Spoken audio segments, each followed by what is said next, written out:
Good evening, children. Welcome to the maths class. A few more concepts we are going to learn today's class.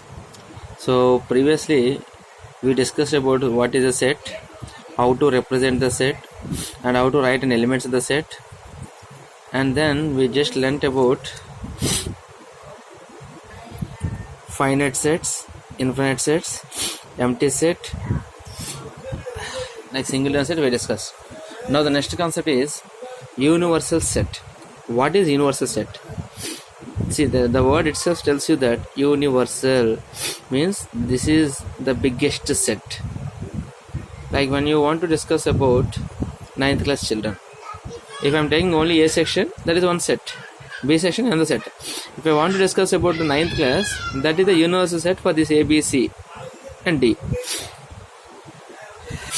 If not, if I want to take MJP BC School Srisalem, so that is universal set for all the sections and classes of the set. So when you want to discuss a very bigger one, like if I want to take the universe, that is the biggest one.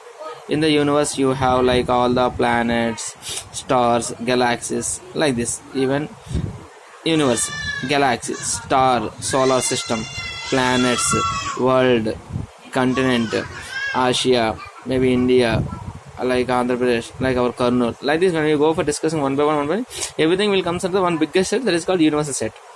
That is the same way when I am discussing about first 10 natural numbers is a set. Set of natural numbers is the biggest set, that is called as universal set.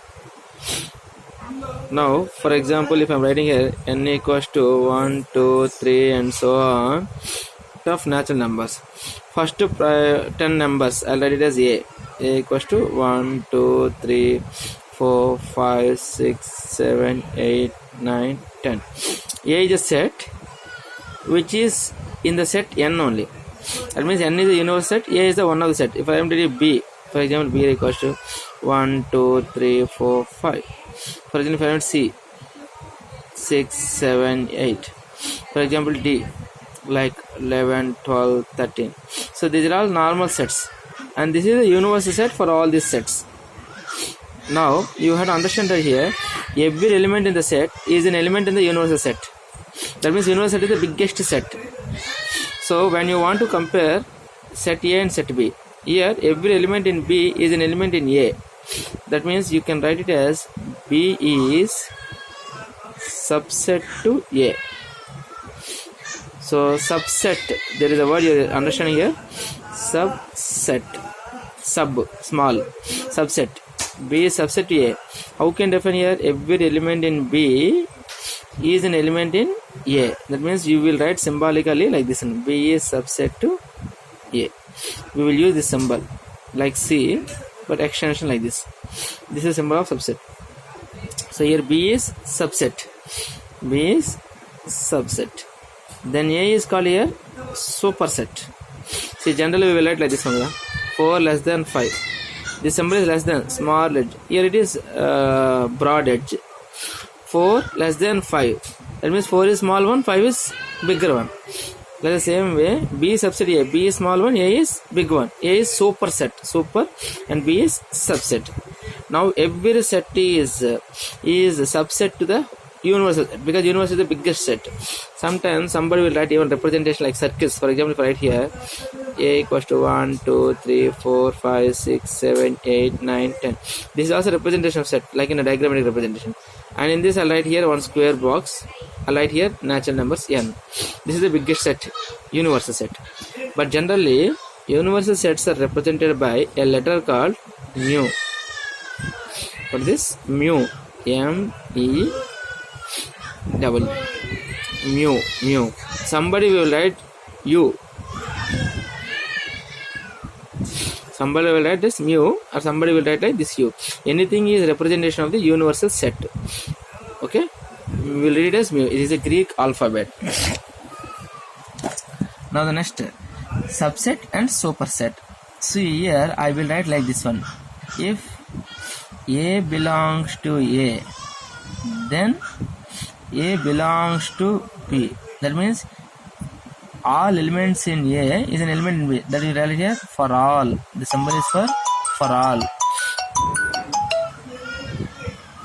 We will write reverse A for all. Reverse A. then so this even symbol like this we can write. For all A belongs to A implies A belongs to B. Every element in A is an element in B, then we will call it as A is subset to B. Here A is subset to B means here B is bigger one, A is smaller one. Every element in A must be an element of B. Sometimes, for example, if I write here 1, 2, 3 in A, I write B is here 3, 2, 1. Then I can call it as A is subset to B or not? Yes, because 1 is there in the here, 2 is here, 3 is here. That means here we can write it as A is subset to B. Sometimes it may contain extra elements also, like 4. B may contain extra elements or same elements also, no problem. For example, same elements are there. That means every element in B is also an element A. That means you can write like this one. B is subset to A. Here A is subset to B and B is subset to A. This is also possible. So in such cases, we will write it as A equals to B. We will call it as equal sets. Equal sets. A equals to B. If A is subset to B and B is subset to A, if both are possible, then A equals to B. Every element in A must be element in B. At the same way, every element in B is an element in A. Then A subset B, B subset B, both will happen. Such cases we will call it as A equals to B equal sets. For example, if I write here A equals to A, B, C and B equals to C, D, E, A, F. Then what you can write here? A is there, yes. B is there, no. C is there, yes. So B is not there. So definitely we can't call it as A is subset to B, because every element must be in the other set. Here only 2 elements are there, B is not there. For example, if I am keeping here B, then C is there, B is there, A is there. So all elements are there. Then we can call it as A subset to B. Can we call B subset to A in this case? No, we can't call B subset to A, because B is having more elements and A is having less elements. That means when A is subset to B, we can call it as N of A is less than N of B. Number of elements in A must be less than number of elements in B. Cardinal number of set A, we already discussed. Sometimes it is possible to even equal also. A subset B means N of A is less than or equals to N of B. Hope clear, children? So A is subset to B and B is subset to, then A and B are equal sets. We are taking about natural numbers, whole numbers, integers, rational numbers, irrational numbers. These all sets are subset to real numbers. Are so natural numbers is also subset to real number, whole numbers is also subset to real number, integers are subset to real number, rational numbers and irrational both are subset to real numbers. And at the same time, N is subset to whole numbers. Whole numbers is subset to rational numbers. Integers are subset to rational numbers. But at the same time, even irrational numbers also, these are subset. Again, these two are subset to real numbers. Like we use the symbol, this is for subset. And I told you already, this is subset, this is superset. Another question. For example, if I write here A equals to A, B, C and B equals to 1, 2, 3. Then how many elements in set A are there? N of A equals to 3. And how many elements in set B? N of B equals to 3. That means number of elements and number of B elements in B both are equal, and N of A equals to N of B. Can we call these sets are equal sets? Definitely it is not equal set. As you all know that every element in A is an element in B, every element in B is an element in A, but both are not possible. So, but here number of elements are equal. In such cases, A and B are called as equivalent sets. Equivalent sets. See, equivalent. Equivalent means number of elements only equal. Equal means number of elements also equal, like A equals to 1, 2, 3 and B equals to again 3, 1, 2, any order, no problem. Number of elements also equal, 3 are there, same elements only are there. So such cases we will call it as equal sets. And where number of elements only equal but elements are not equal, then that is called as equivalent sets. That means you can consider that here all equal sets are equivalent sets, but not equivalent sets are equal sets. All equal sets are equivalent sets, but not equivalent sets are equal sets. That's understand. So we can write like this one. If A subset B and B subset A implies A equals to B.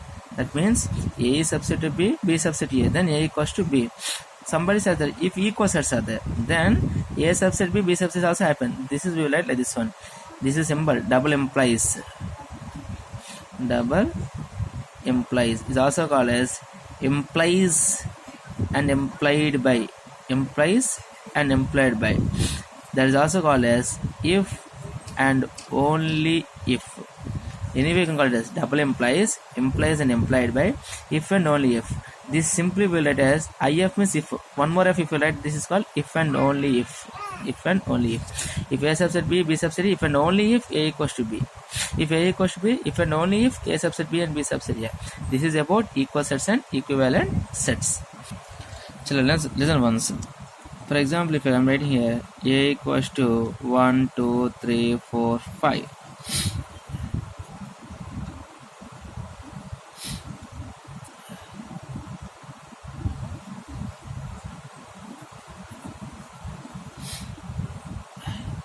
B equals to 2, 3. Then what you can call it as B is subset to A. Here, when you want to write here 2, 3 subset to 1, 2, 3, 4, 5, like this you can write. And when you want to write only element, you should use a symbol called 1, 2, 3, 4, 5. See that when you want to write the element, you should write the implies belongs to symbol. But when you want to write as a set, you have to use a subset. And very important thing is empty set is subset to every set. Like the same way, every set is subset to itself. That means A is subset to A. The same way, P is subset to A. When you're doing A go 1, 2, 3, 4, 5, A is subset to A because every set is subset to itself because every element in A is element in A. At the same way, empty set is also subset because empty set nothing is there. That means here it is always lesser to every set. So that reason every empty set is subset to every set. Every set is subset to itself. When you want to write a relation between the two sets, you will use a symbol either subset or superset. But when you want to write a relation between element and a set, always you use a symbol called belongs to. This is one more point you have to understand here. Now the thing is, how many subsets can we write if a set is 1, 2, 3? Then as I told you already, phi, every empty set is subset itself, phi. And 1 is a one element, is also subset. I write here 2, that is also subset. 3, this is also subset to A. The same way, 1, 2, 1, 3, 2, 3. And then finally, 1, 2, 3 means A. So these are all are subset to the set A. How many are there? 1, 2, 3, 4, 5, 6, 7, 8. So when we collect all these sets as a set, again this is also one more bigger set, then that set is called as power set. The set is called as power set. We will write it as a letter P of A. We will write it as P of A equals to power set. P 1, 2, 3, 1, 2, 1, 3, 2, 3 and so on. A. This is called as power set. So if A consists of 3 elements, then how many elements are power set is containing here? N of P of A 1, 2, 3, 4, 5, 6, 7, 8. So that means 8. 8 can be as 2 power 3. So finally the formula is N of P of A equals to 2 to the power of N of A. N of P of A equals to 2 to the power of N of A. Number of, for example, A is having 1, 2. How many subset will get here? P of A, we will get totally 4. Phi 1, 2 and 1, 2. As I told you, the N of P of A 2 power N of A. N of A is how much? 2. N of A is how much? 2 power to 4. Like this we can find out the even number of subsets also. If 4 elements are there means 16 subsets will come. So this is about subset, superset and then universal set. Remaining we will discuss in the next class. Thank you.